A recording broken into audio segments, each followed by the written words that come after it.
अब हम डिस्कस करेंगे ह्यूमन रिप्रोडक्शन के इस टॉपिक में प्रेगनेंसी, पार्चुरेशन और लैक्टेशन के बारे में।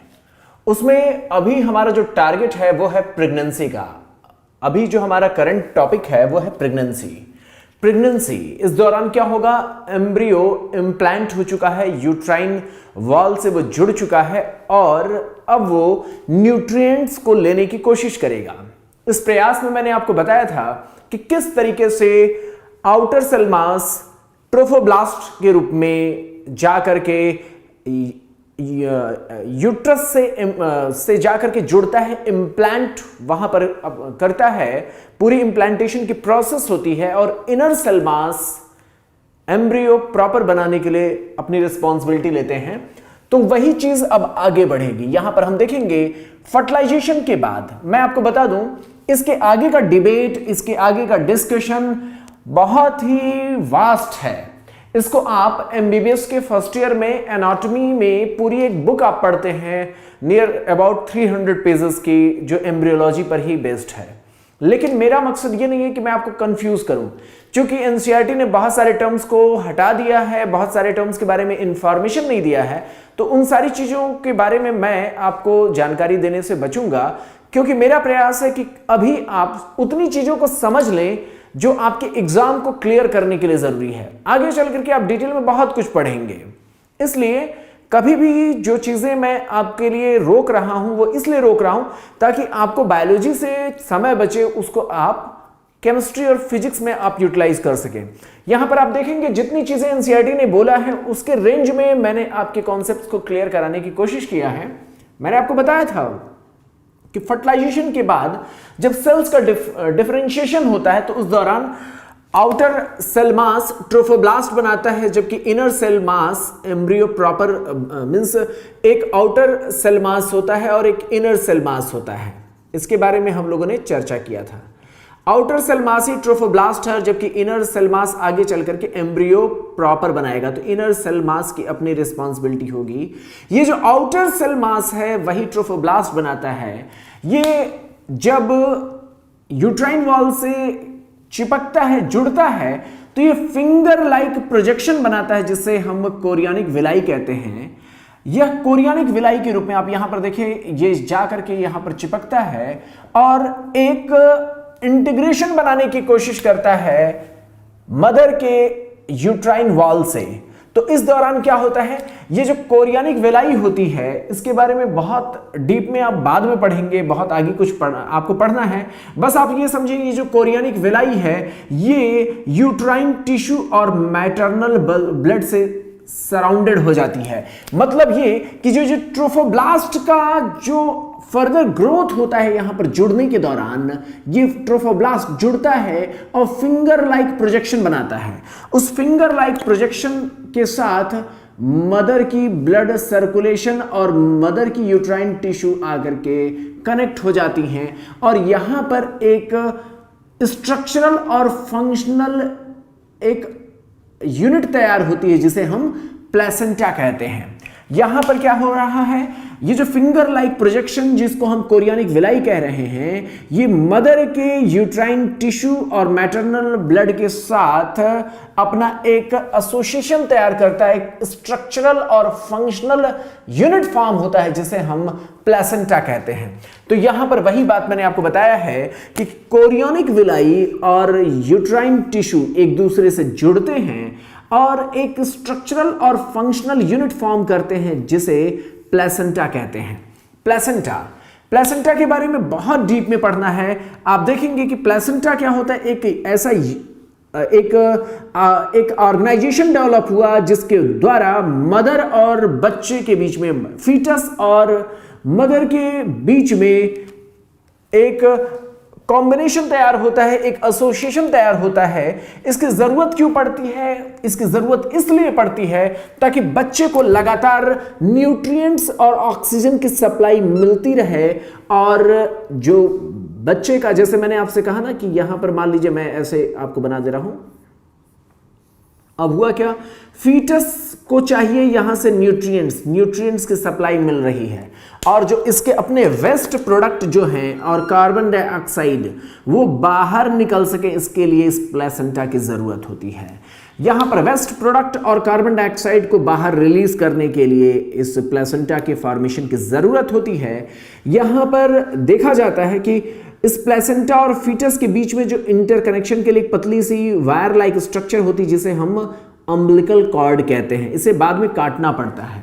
एक पॉइंट बहुत ही इंपॉर्टेंट है कि यहां पर एक स्ट्रक्चरल और फंक्शनल यूनिट डेवलप तो हुआ, लेकिन यह कुछ इस तरीके से होता है कि मदर का ब्लड फीटस के ब्लड से इंटरमिक्स नहीं होता। यहां पर फीटस और मदर के ब्लड में इंटरमिक्सिंग किसी भी तरीके से नहीं होती है, बस यहां पर एक्सचेंज होता है। यहां पर एक्सचेंज होता है, लेकिन कभी भी मदर और फीटस के ब्लड में इंटरमिक्सिंग नहीं होती है।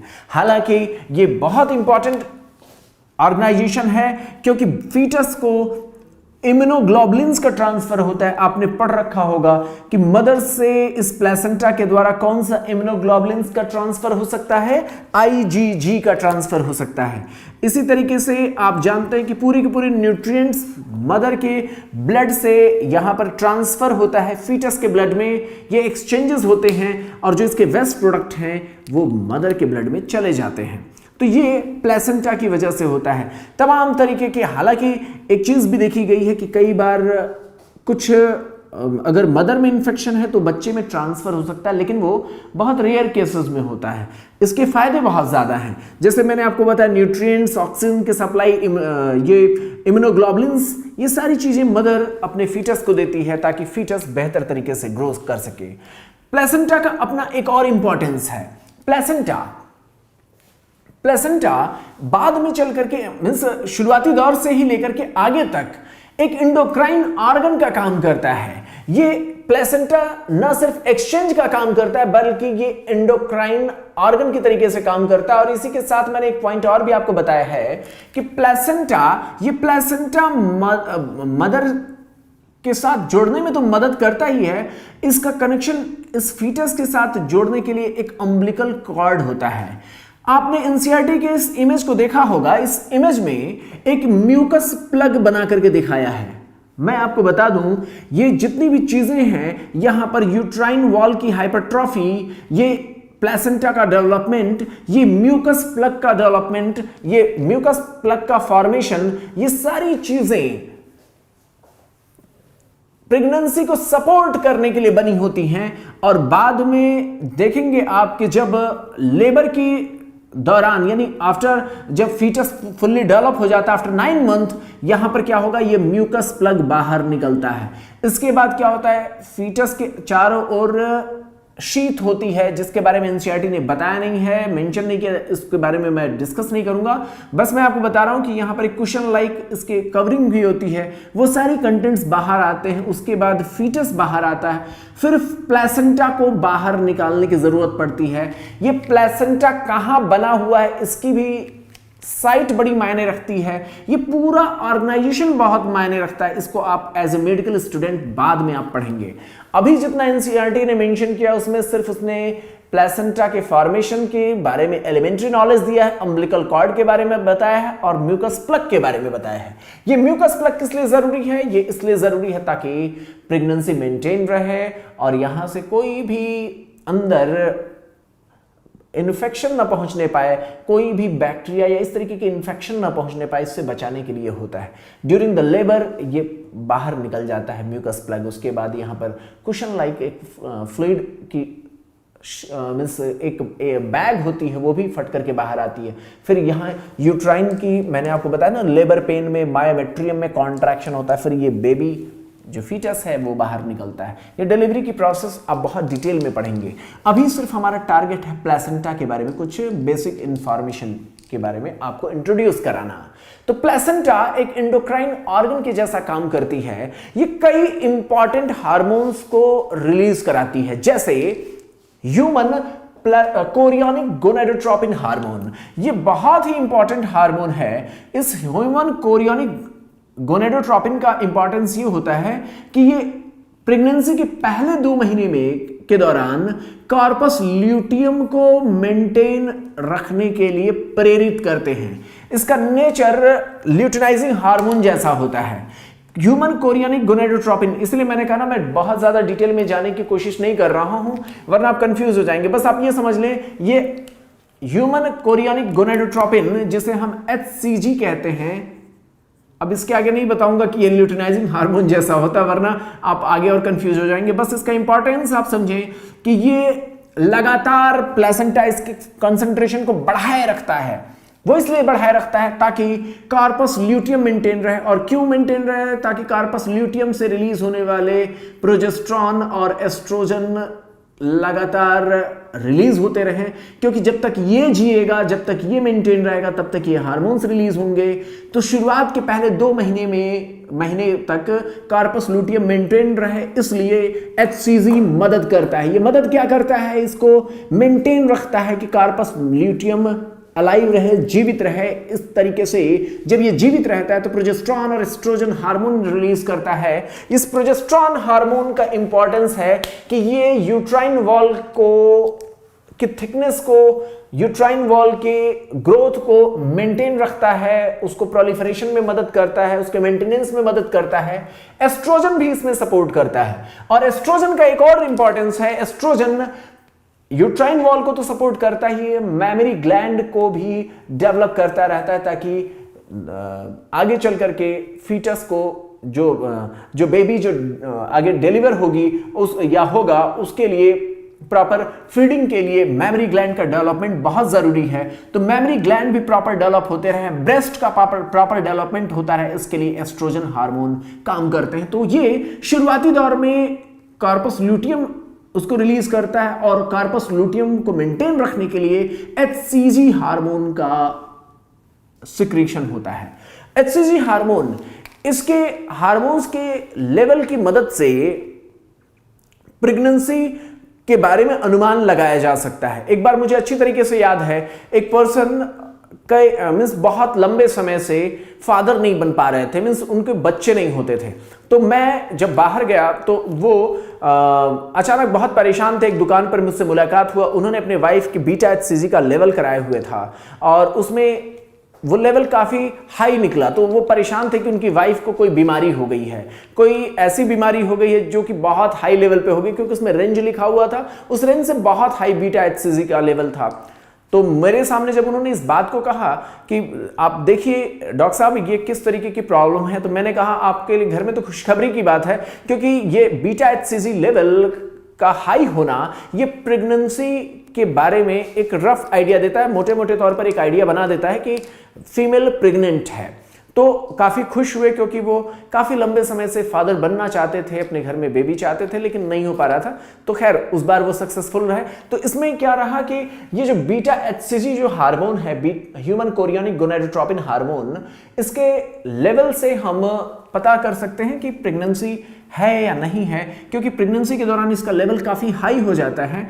वो एक बात रही। और इसका जो फंक्शनल इंपॉर्टेंस है वो ये है कि ये कार्पस ल्यूटियम को मेंटेन करने में मदद करता है। हालांकि बाद में चल करके प्लेसेंटा खुद ही प्रोजेस्ट्रोजन और एस्ट्रोजन हार्मोन्स को खुद ही रिलीज करने लगता है। तो इसलिए बाद में चल करके कार्पस ल्यूटियम की उतनी जरूरत नहीं रह जाती, ये खुद ही उन हार्मोन्स को रिलीज करने लगता है। इसके अलावा ये प्लेसेंटा आगे चल करके ह्यूमन प्लेसेंटल लैक्टोजन को रिलीज कराता है, HPL। तो ये किसको रिलीज कराता है? HPL को। तो ये आगे चल करके ह्यूमन प्लेसेंटल लैक्टोजन को रिलीज कराता है। इसका भी इंपॉर्टेंस क्या है? ब्रेस्ट का डेवलपमेंट, ताकि मिल्क का प्रोडक्शन मींस मदर के वॉर्म में, मदर के यूट्रस में बेबी का तो डेवलपमेंट हो ही रहा है, फीटस का डेवलपमेंट हो ही रहा है। इसके साथ साथ आफ्टर डिलीवरी न्यूट्रिशन के लिए ब्रेस्ट का डेवलपमेंट बहुत जरूरी है। तो उसके लिए एस्ट्रोजन हार्मोन काम करते हैं और यहां पर HPL ह्यूमन प्लेसेंटल लैक्टोजन भी मदद करता है। इसीलिए फीमेल का प्रेगनेंसी के दौरान ब्रेस्ट का डेवलपमेंट मींस ब्रेस्ट की हाइपरट्रॉफी होती है, ब्रेस्ट टिश्यू की हाइपरट्रॉफी देखी जाती है। ब्रेस्ट के टिश्यू मीन्स काफ़ी डेवलप होते हैं। वो इसलिए ताकि आगे डिलीवरी के बाद फीटर मीन्स बच्चे को प्रॉपर न्यूट्रिशन मिल सके, इसलिए ये ज़रूरी होता है। तो यहाँ पर हमने बात किया था एस्ट्रोजन और प्रोजेस्टेरॉन, पहले ये कौन रिलीज करता है? Corpus luteum. इन दोनों हार्मोन्स का इंपॉर्टेंस क्या है कि ये ज़रूरी होते हैं यूट्रस के ग्रोथ के लिए, प्रेगनेंसी के मेंटेनेंस के लिए इनका बड़ा इंपॉर्टेंस होता है। इसके अलावा इसमें जब हम एस्ट्रोजन की बात करते हैं तो एस्ट्रोजन मेमोरी ग्लैंड के डेवलपमेंट के लिए, मेमोरी ग्लैंड के प्रॉपर डेवलपमेंट के लिए इसका बड़ा इंपॉर्टेंस होता है। इसके अलावा ये कॉर्टिसोल, प्रोलैक्टिन हार्मोन और लास्ट स्टेज में रिलैक्सिन हार्मोन को रिलीज करता है। इस रिलैक्सिन हार्मोन का क्या इंपॉर्टेंस है इसको हम आगे डिस्कस करेंगे, लेकिन ये जितने भी हार्मोन्स को ये मैक्सिमम जो रिलीज करता है, इनका सबसे बड़ा इंपॉर्टेंस यही है ओवरऑल कि ये फीटल ग्रोथ को सपोर्ट करते हैं और प्रेगनेंसी मेंटेन रखने में मदद करते हैं। तो प्लेसेंटा का बहुत बड़ा इंपॉर्टेंस ये है कि ये एंडोक्राइन ऑर्गन के रूप में काम करते हुए बहुत सारे जरूरी हार्मोन्स को रिलीज करता है। ये प्लेसेंटा बना किससे? प्लेसेंटा मदर और फीटस के बीच में एक फंक्शनल यूनिट तैयार हुआ, स्ट्रक्चरल और फंक्शनल यूनिट तैयार हुआ, जिसमें यूट्राइन की अपनी कुछ यूट्राइन वॉल की सेल्स और यहां पर आप देख रहे हैं ट्रोफोब्लास्ट की सेल ने यहां पर इस स्ट्रक्चर को डेवलप करने में मदद किया था। ये बात हम लोगों ने डिस्कस किया। अब हम बात करेंगे ट्रोफोब्लास्ट के द्वारा बना तो प्लेसेंटा बना। भीतर की बात करें इनर सेल मास की, तो ये inner cell mass stem cell की तरीके से काम करता है। ये स्टेम सेल की तरीके से काम करते हैं, क्यों? क्योंकि ये टोटली अनडिफरेंशिएटेड होते हैं। बाद में चल करके ये एक्टोडर्म, मेसोडर्म और एंडोडर्म के रूप में डिफरेंशिएट करते हैं। और इसके बाद इसमें भी बहुत सारे स्टेजेस होते हैं। कैसे मेसोडर्म में कैसे डेवलपमेंट होगा, एक्टोडर्म में कैसे डेवलपमेंट होगा, एंडोडर्म में कैसे डेवलपमेंट होगा, वो बहुत अच्छी तरीके से आपको पढ़ना है। पूरा 3 to 4 मंथ्स का पूरा एक शेड्यूल होता है एम्ब्रियोलॉजिकल डेवलपमेंट का। उसमें आप देखेंगे कि किस तरीके से कौन से पार्ट्स एक्टोडर्म से डेवलप होते हैं, कौन से मेसोडर्म से, कौन से एंडोडर्म से। चूंकि आपको एनसीईआरटी ने मेंशन नहीं किया इसलिए हम उसके डीप में नहीं जाएंगे। हम सिर्फ यहीं तक बताएंगे कि इनर सेल मास एक स्टेम सेल के जैसा है जो 3 तरीके के डर्म्स को मीन्स एक्टोडर्म, मेसोडर्म और एंडोडर्म को डेवलप करने में मदद करता है। अब यहाँ पर जब बात करते हैं तो धीरे धीरे करके जब एम्ब्रियो का डेवलपमेंट शुरू होता है तो इन्हीं एक्टोडर्म और मेसोडर्म और एंडोडर्म से बॉडी के पूरे मैक्सिमम जितनी भी डेवलपमेंट होती है वो इन्हीं की वजह से होती है। और अल्टीमेटली देखा जाता है कि एम्ब्रियो का डेवलपमेंट आगे चल करके फीटस का डेवलपमेंट प्रॉपर होने लगता है। और 1 मंथ के बाद बच्चे में सबसे पहले हार्ट के डेवलपमेंट को हम महसूस कर पाते हैं, क्योंकि हार्ट की बीट को पहली बार हम सुन पाते हैं। तो आफ्टर 1 मंथ हार्ट की बीट स्टेथोस्कोप के द्वारा सुनी जाती है। तो ये पहली घटना ऐसी होती है जिसके द्वारा हम कंफर्म हो जाते हैं कि फीटस प्रॉपर कंडीशन में डेवलप कर रहा है। स्टेथोस्कोप की मदद से हम उसे सुनते हैं। At the end of 2nd month, पहले मंथ के बाद, पहले मंथ के एंड में हम हार्ट का डेवलपमेंट, दूसरे मंथ के एंड में हम लिम्ब और डिजिट्स के डेवलपमेंट के बारे में देखते हैं। ये सारी चीजें अब अल्ट्रासाउंड पर देखना आपको पॉसिबल हो जाता है। आगे चल करके आपको पढ़ना है कितने अल्ट्रासाउंड होने चाहिए, कितनी विजिट होनी चाहिए, कितनी बार डॉक्टर के पास जाना है फीटस के डेवलपमेंट के लिए, मदर के हेल्थ के लिए। इन सब का एक प्रोटोकॉल होता है। ये सारी चीज़ें मैं अभी आपके सामने पूरी बातें कह नहीं सकता क्योंकि आपके लिए बहुत ज़्यादा लेंदी हो जाएगा। मैं बस ये बता रहा हूँ कि आगे के ये डेवलपमेंट्स हैं ये कैसे पता चले हैं, अल्ट्रासाउंड की मदद से।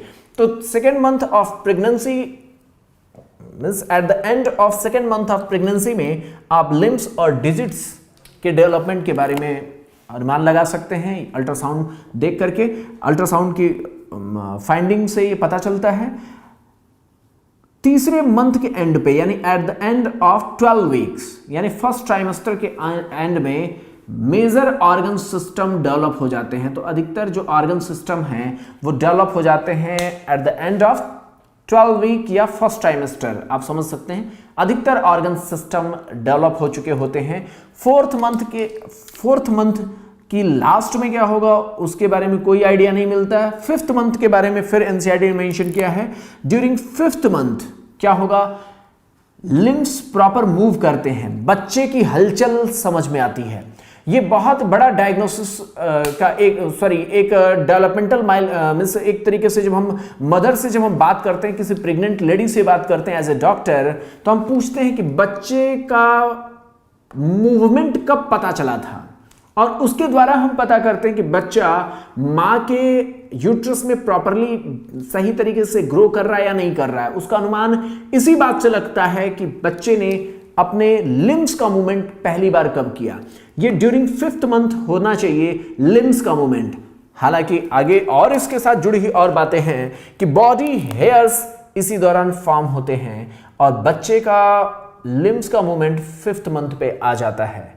6 मंथ के एंड पे जब हम बात करते हैं, 6 मंथ के एंड पे तो फाइन हेयर्स का डेवलपमेंट होता है, आईलिड सेपरेट हो जाते हैं, आई लैशेस फॉर्म हो जाते हैं। तो आईलिड्स सेपरेट हो जाते हैं, आई लैशेस कब फॉर्म होते हैं? At the end of 6 month. Eight the end of 9 month, ये सारे डेटा इंपॉर्टेंट है, फीटस फुल्ली डेवलप हो जाता है और अब वो तैयार हो जाता है यूट्रस से बाहर निकलने के लिए। तो अगले लेक्चर में हम देखेंगे पार्चुरेशन के बारे में और लैक्टेशन के बारे में। हम देखेंगे फीटस को कौन से हार्मोनल रेगुलेशन फीटस को बाहर एक्सपेल करने के लिए रिस्पॉन्सिबल होते हैं, कैसे पार्चुरेशन होता है, कैसे लैक्टेशन होता है, उन सारी बातों को हम नेक्स्ट लेक्चर में डिस्कस करेंगे।